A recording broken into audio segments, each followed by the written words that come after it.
നമസ്കാരം, മലയാളത്തിലേക്ക് സ്വാഗതം. വിശാൽ മെഗാമാർട്ടിന്റെ ഓഹരി വില 7% ഇടിഞ്ഞ് 118 രൂപ എന്ന നിലയിലേക്ക് എത്തിയിരിക്കുകയാണ്. ഏകദേശം 7,915 കോടി രൂപ മൂല്യം വരുന്ന 14.2% ഓഹരികൾ ബ്ലോക്ക് ഡീൽ വഴി കൈമാറ്റം ചെയ്യപ്പെട്ടതാണ് ഈ ഇടിവിന് കാരണമായത്. വിപണി തുറക്കുന്നതിന് മുൻപ് തന്നെ ഈ ബ്ലോക്ക് ഡീലിന്റെ വ്യാപ്തി 7,400 കോടി രൂപയായി വർദ്ധിച്ചതായി റിപ്പോർട്ടുകൾ ചെയ്തിട്ടുണ്ട്. പ്രൊമോട്ടറായ സമേത് സർവീസസ് LLP കമ്പനിയിലെ 6.5% ഓഹരികൾ ബ്ലോക്ക് ഡീൽ വഴി വിറ്റഴിക്കാൻ ആലോചിക്കുന്നതായി റിപ്പോർട്ട് വന്നിരുന്നു. ഒരു ഓഹരിക്ക് 115 രൂപ എന്ന നിരക്കിലാണ് ഈ വിൽപ്പന ലക്ഷ്യമിട്ടിരുന്നത്. ഇത് തൊട്ടു മുൻപത്തെ ദിവസത്തെ വിപണി വിലയേക്കാൾ ഏകദേശം 10% ഡിസ്കൗണ്ടിലായിരുന്നു. ആദ്യം പുറത്തുവന്ന റിപ്പോർട്ടുകൾ പ്രകാരം 6.5% ഓഹരികൾ 115 രൂപ നിരക്കിൽ വിൽക്കുമെന്നാണ് കരുതിയിരുന്നത്. ഇത് ഏകദേശം 10% ഡിസ്കൗണ്ട് വരുമായിരുന്നു. എന്നാൽ വിപണി തുറന്നപ്പോൾ കണ്ടത് ഇതിലും വലിയൊരു നീക്കമാണ്. ഏകദേശം 14.2% ഓഹരികളാണ് 7,915 കോടി രൂപയ്ക്ക് കൈമാറ്റം ചെയ്തത്. ഇതിനെ തുടർന്ന് ഓഹരി വില 7% ഇടിയുകയും ഇൻട്രാഡേയിൽ താഴുകയും ചെയ്തു. 2025 ഡിസംബർ 31 കണക്കുകൾ പ്രകാരം വിശാൽ മെഗാമാർട്ടിൽ സമേത് സർവീസസിന്റെ 54.9% ഓഹരി പങ്കാളിത്തമുണ്ട്. അതായത് ഏകദേശം 252.74 കോടി ഓഹരികൾ. റിപ്പോർട്ടുകൾ പ്രകാരം ഇപ്പോൾ ഏകദേശം 3.5 ഓഹരികളുടെ വിൽപ്പനയാണ് നടന്നിരിക്കുന്നത്. ഈ ബ്ലോക്ക് ഡീൽ വഴി വിൽക്കുന്ന ഓഹരികൾക്ക് 150 ദിവസത്തെ ലോക്ക് ഇൻ പീരീഡ് ബാധകമായിരിക്കും. ഇന്ത്യയിലെ പ്രമുഖമായ ഒരു ഫാഷൻ ഫോക്കസ്ഡ് ഹൈപ്പർ മാർക്ക് ശൃംഖലയാണ് വിശാൽ മെഗാമാർട്ട്. മിതമായ നിരക്കിൽ ഫാഷൻ ഉൽപ്പന്നങ്ങളും മറ്റ് നിത്യോപയോഗ സാധനങ്ങളും ലഭ്യമാക്കുന്നതിലൂടെ മധ്യവർഗ ഉപഭോക്താക്കളെയാണ് അവർ പ്രധാനമായും ലക്ഷ്യമിടുന്നത്. നിലവിൽ ഇന്ത്യയിലുടനീളം 780-ലധികം സ്റ്റോറുകൾ ഇവർക്കുണ്ട്. വിപണിയിലെ മറ്റ് പ്രധാന ഇൻഡെക്സുകളായ നിഫ്റ്റിയെക്കാളും സെൻസെക്സിനേക്കാളും മികച്ച പ്രകടനമാണ് കഴിഞ്ഞ ഒരു വർഷം വിശാൽ മെഗാമാർട്ട് നടത്തിയതെന്ന് നിക്ഷേപകർക്ക് ആത്മവിശ്വാസം നൽകുന്ന കാര്യമാണ്. എന്നാൽ 2026 ഇതുവരെ ഒരു തിരിച്ചടി നേരിടുന്നുണ്ടെങ്കിലും കഴിഞ്ഞ ഒരാഴ്ചയായി ഓഹരി തിരിച്ചുപിടിക്കുന്ന കാഴ്ചയാണ് നമ്മൾ കണ്ടത്. ഈ ഒരു സാഹചര്യത്തിലാണ് പുതിയ ബ്ലോക്ക് ഡീലും വിലയിടിവും ഉണ്ടായിരിക്കുന്നത്. പ്രൊമോട്ടർമാർ തങ്ങളുടെ ഓഹരികൾ വിറ്റഴിക്കുന്നത് എപ്പോഴും നിക്ഷേപകർക്കിടയിൽ ചെറിയ ആശങ്കയുണ്ടാക്കാറുണ്ട്. എന്നാൽ വിശാൽ മെഗാമാർട്ടിന്റെ കാര്യത്തിൽ ഇതിന് പോസിറ്റീവും നെഗറ്റീവുമായ വശങ്ങളുണ്ട്. ഒരു ഇൻവെസ്റ്റ്മെന്റ് അനലിസ്റ്റിന്റെ കാഴ്ചപ്പാടിൽ ഈ നീക്കത്തെ നമുക്ക് ഇങ്ങനെ വിലയിരുത്താം. 95%-ലധികം ഓഹരികളും പ്രൊമോട്ടർമാരുടെ കൈവശം ഇരിക്കുന്ന വിപണിയിൽ ഓഹരികളുടെ ലഭ്യത കുറയ്ക്കുന്നുണ്ട്. ഇപ്പോൾ 14.2% ഓഹരികൾ കൂടി വിപണിയിൽ എത്തുന്നതോടെ കൂടുതൽ വലിയ ഇൻസ്റ്റിറ്റ്യൂഷണൽ നിക്ഷേപകർക്ക്, അതായത് FIS, DIS എന്നിവർക്കൊക്കെ കമ്പനിയിൽ പങ്കാളികളാകാൻ അവസരം നൽകുന്നുണ്ട്. പുതിയതായി ഓഹരി വാങ്ങിയവർക്ക് 150 ദിവസത്തേക്ക് ഇത് വിൽക്കാൻ കഴിയില്ല. ഇത് ഉടനെ വലിയൊരു വിലയിടിവ് ഉണ്ടാകില്ല എന്നതിന്റെ സൂചനയാണ് നൽകുന്നത്.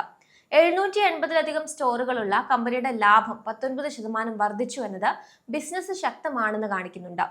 പ്രൊമോട്ടർമാർ എന്തിന് ഓഹരി വിൽക്കുന്നു എന്നത് പ്രധാനമാണ്. ലാഭം എടുക്കാനാണോ അതോ കമ്പനിയുടെ ഭാവിയിൽ എന്തെങ്കിലും ആശങ്കയുള്ളത് കൊണ്ടാണോ എന്ന് നിക്ഷേപകർ ചിന്തിക്കും. ഫൈനാൻഷ്യൽ വശങ്ങൾ നോക്കിയാൽ വിശാൽ മെഗാമാർട്ട് വളരെ ശക്തമായ നിലയിലാണ്. 2021 7% മാത്രമായിരുന്ന റിട്ടേൺ ഓൺ ക്യാപിറ്റൽ എംപ്ലോയ്ഡ് ഇപ്പോൾ 13.1%-ലേക്ക് ഉയർന്നത് കമ്പനിയുടെ കാര്യക്ഷമത വർദ്ധിച്ചതിന്റെ സൂചനയാണ്. റിട്ടേൺ ഓൺ ഇക്വിറ്റി 10.1%-ആണ്. ഇതും പോസിറ്റീവാണ്. കഴിഞ്ഞ 3 വർഷത്തിനിടെ വരുമാനത്തിൽ 24% വളർച്ചയുണ്ടായിട്ടുണ്ട്.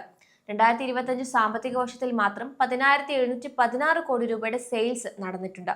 കഴിഞ്ഞ ഡിസംബർ ക്വാർട്ടറിൽ ലാഭം 19% വർദ്ധിച്ച് 313 കോടി രൂപയിലേക്ക് എത്തി. വാർഷിക ലാഭം 786 കോടി രൂപയാണ്.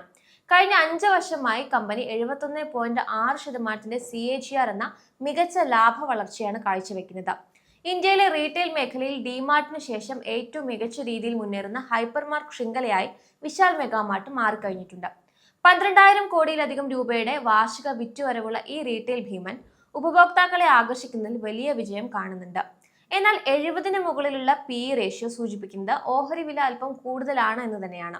മാത്രമല്ല ഓഹരി അതിന്റെ ബുക്ക് വാല്യൂവിനേക്കാൾ 8.64 മടങ്ങ് ഉയർന്ന വിലയിലാണ് ട്രേഡ് ചെയ്യുന്നത്. അതിനാൽ ദീർഘകാലത്തേക്ക് നിക്ഷേപിക്കുന്നവർക്ക് ഇപ്പോഴത്തെ വിലയിടിവ് ഒരു പർച്ചേസിംഗ് അവസരമായി കാണാമെങ്കിലും ഷോർട്ട് ടേം ട്രേഡർമാർ വിപണിയിലെ ചാഞ്ചാട്ടം ശ്രദ്ധിക്കേണ്ടതുണ്ട്.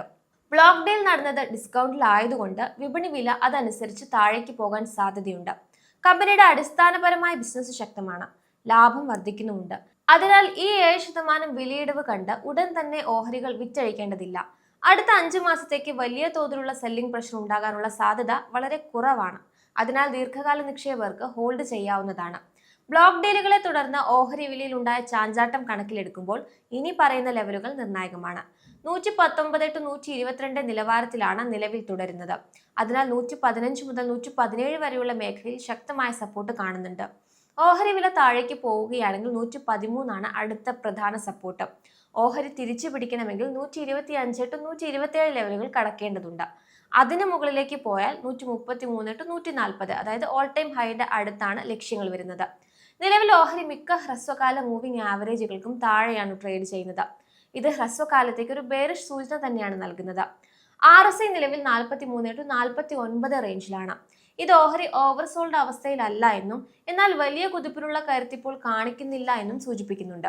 MACD സിഗ്നൽ ലൈനിന് താഴെയായതിനാൽ നെഗറ്റീവ് ട്രെൻഡ് തുടരാനുള്ള സാധ്യതയുണ്ട്. കഴിഞ്ഞ കുറച്ചു കാലമായി ഓഹരി ഒരു കറക്ഷൻ ഘട്ടത്തിലൂടെ തന്നെയാണ് കടന്നു പോകുന്നത്. അതിനു പുറമെ പ്രൊമോട്ടർമാർ ഡിസ്കൗണ്ടിൽ ഓഹരി വിറ്റത് വിലയിൽ പെട്ടെന്നൊരു ഇടിവ് അഥവാ ഗ്യാപ് ഡൗൺ ഉണ്ടാക്കിയിട്ടുണ്ട്. ബ്ലോക്ക് ഡീൽ നടന്ന ദിവസങ്ങളിൽ വലിയ വോളിയം കാണിക്കുന്നത് ഇൻസ്റ്റിറ്റ്യൂഷണൽ നിക്ഷേപകർ ഇതിൽ താല്പര്യം കാണിക്കുന്നു എന്നതിന്റെ കൂടി ലക്ഷണമാണ്. ഹ്രസ്വകാലത്തേക്ക് ഓഹരി 115 to 125 എന്ന റേഞ്ചിൽ തുടരാനുള്ള സാധ്യതയുണ്ട്. അതായത് സൈഡ് വൈസ് ആയിട്ട് തുടരാൻ സാധ്യതയുണ്ട്. 115 എന്ന സപ്പോർട്ട് തകരുകയാണെങ്കിൽ കൂടുതൽ വിലയിടിവ് നമുക്ക് പ്രതീക്ഷിക്കാം. 780-ലധികം സ്റ്റോറുകളുള്ളതും മികച്ച ലാഭം കാണിക്കുന്നതുമായതിനാൽ ദീർഘകാല നിക്ഷേപകർക്ക് ഇപ്പോഴത്തെ വിലയിടിവ് ഒരു അവസരമായി കാണാവുന്നതാണ്.